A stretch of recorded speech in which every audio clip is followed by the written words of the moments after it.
तो आप सभी का जीके गुरुजी अड्डा की इस यूट्यूब प्लेटफॉर्म पे मैं शैलेश आप सभी का हार्दिक स्वागत करता हूं।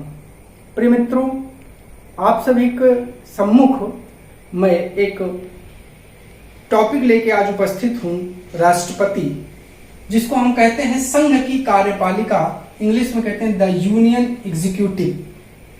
संघ की कार्यपालिका का मतलब है कि जो इसका वास्तविक प्रमुख होता है और जो इसका नाम मात्र का प्रमुख होता है, दोनों में बड़ा अंतर है।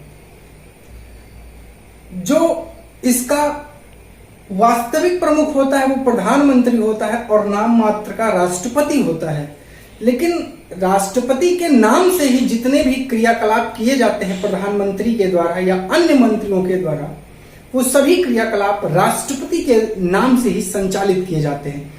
आज उसी राष्ट्रपति को हम लोग समझते हैं। आइए, सबसे पहले हमारे अनुच्छेद में कहा, मतलब हमारे संविधान में कहा गया है, कॉन्स्टिट्यूशन में कहा गया इंडिया के, कि भारत का एक राष्ट्रपति होगा। ये शब्द लिखा है कि जो भारत है उसका एक राष्ट्रपति होगा। होगा का मतलब होता है कि बाध्य किया जा रहा है कि भारत के देश में एक राष्ट्रपति होना चाहिए।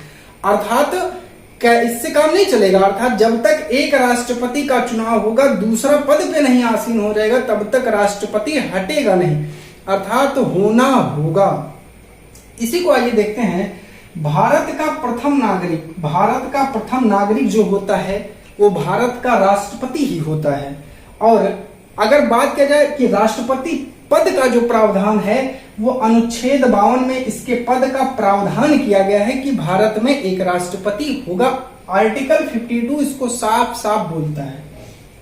इसी के तहत अगर आर्टिकल 53 की बात करते हैं तो इसमें कहा गया है कि समस्त शक्ति का प्रयोग स्वयं या अधीनस्थ कर्मचारियों के माध्यम से करेगा। अर्थात राष्ट्रपति अपनी समस्त शक्तियों का प्रयोग या तो स्वयं करेगा या अपने अधीनस्थ कर्मचारियों, अर्थात जो उसका मंत्रिमंडल है, प्रधानमंत्री और उसकी जो मंत्रिमंडल है, उसके माध्यम से वो अपने सभी कार्यों, अपनी सभी शक्तियों का प्रयोग करेगा।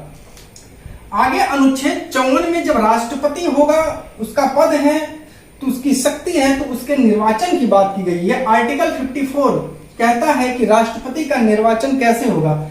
तो राष्ट्रपति के निर्वाचन की जनता की जो भागीदारी है वो प्रत्यक्ष नहीं होती है। प्रत्यक्ष का मतलब होता है जनता स्वयं जो चुने, जैसे प्रधानमंत्री, मुख्यमंत्री, विधायक, सांसद। लेकिन यहाँ अप्रत्यक्ष का मतलब होता है कि जनता प्रत्यक्ष रूप से नहीं होती है, अप्रत्यक्ष रूप से, अर्थात जो प्रतिनिधि हैं इनके द्वारा चुने हुए, उनके माध्यम से राष्ट्रपति का चुनाव होता है। तो राष्ट्रपति का जो निर्वाचन होगा उसमें एक निर्वाचक मंडल भाग लेगा और वो जनता के चुने हुए प्रतिनिधियों के द्वारा उस मंडल का क्या होता है, उसमें प्रतिभाग लेते हैं। निर्वाचक मंडल में होता कौन है, तो आइए देख लेते हैं। संसद के दोनों सदन, जो आपकी संसद है उसके दोनों सदन, एक लोकसभा और एक राज्यसभा, अपर हाउस और लोअर हाउस, ये दोनों होंगे। लेकिन इनके जो चुने हुए प्रतिनिधि हैं, जिनको जनता ने चुना है, वो इसमें भाग लेंगे। लेकिन जो मनोनीत सदन है, जिनको राष्ट्रपति मनोनीत करता है, वो इसके चुनाव में भाग नहीं लेते हैं। निर्वाचक मंडल में दूसरा कौन सा आएगा, तो राज्य की विधानसभाओं के मनोनीत सदस्य नहीं होंगे। अगर राज्य की बात करें तो जो उसके विधानसभाओं के चुने हुए सदस्य हैं वो होंगे। यहां अगर हम बात करें तो जो चुने सदस्य हैं वो यहाँ पर रहेंगे, लेकिन जो मनोनीत सदस्य हैं वो यहाँ नहीं रहेंगे। और केंद्र शासित प्रदेश की बात किया जाए तो दिल्ली और पुदुचेरी के जो आपके चुने हुए सदस्य हैं जनता के द्वारा, वो इसके निर्वाचन में भाग लेते हैं। लेकिन जो उसको राष्ट्रपति मनोनीत जिन सदस्यों को करेगा, वो इसके चुनाव में भाग नहीं लेंगे। एक इंपॉर्टेंट नोट है ये कि राज्य विधान परिषद, जैसे जिन जिन राज्यों में विधान परिषद है, वहां के चाहे वो निर्वाचित सदस्य हैं चाहे वो मनोनीत सदस्य हैं, वो दोनों राष्ट्रपति के चुनाव में भाग नहीं लेंगे। आइए आगे चलते हैं कि इसके निर्वाचन की रीति क्या है। आर्टिकल 55 में इसके निर्वाचन की रीति बताई गई है कि एक विधायक के मत का मूल्य जो होगा, अर्थात जो आपका राज्य है उसमें मुख्यमंत्री होगा, उसके अंतर्गत जो उस राज्य में आपके जो विधायक चुने जाते हैं वो अपने नेता के रूप में मुख्यमंत्री को चुनते हैं। तो जो एक विधायक होगा वो उसके वोट का मूल्य अगर राष्ट्रपति के चुनाव में देखा जाए तो कैसे निकाला जाएगा। तो इसके निकालने का जो फॉर्मूला हमारे यहाँ है कि राज्य की कुल जनसंख्या, अर्थात जो भी राज्य है उसकी कुल जनसंख्या बटे राज्य विधानसभा के निर्वाचित कुल सदस्य। उस राज्य में उस विधानसभा में जितने भी निर्वाचित सदस्य हैं उनको बटे में रखेंगे, गुणे 1/1000 करेंगे तो आपको एक विधायक के मत का मूल्य मिलेगा।